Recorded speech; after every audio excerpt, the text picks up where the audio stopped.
দেশ বারবার স্বাধীন হয় না। দেশ স্বাধীন হয় একবার।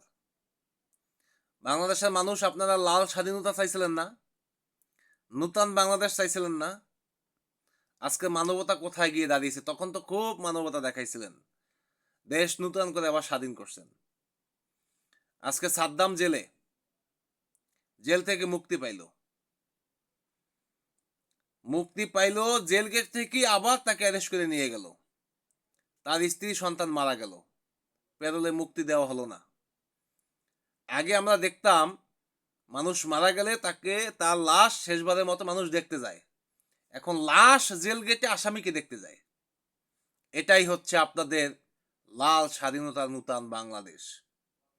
আমরা তো বাংলাদেশে এখন অনেক কিছু দেখতে পাই যে ৩০ বছর ৪০ বছরের আসামি, কারাদণ্ড আসামি, দণ্ডপ্রাপ্ত আসামিও আদালতের কাঠগড়ায় না যাইয়েও তারা জামিন মুক্তি পেয়ে গেছে, মামলা খালাস।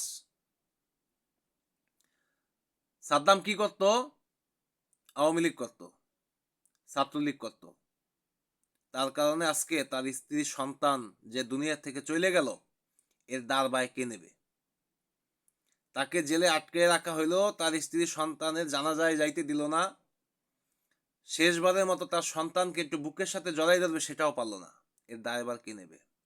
বাংলার মাটিতেই কিন্তু এর জবাব একদিন দিতে হবে, ইনশাল্লাহ দিতেই হবে। কোনো যদি কিন্তু নাই, দিতে হবে। বাংলার মাটিতে জবাব দিতে হবে।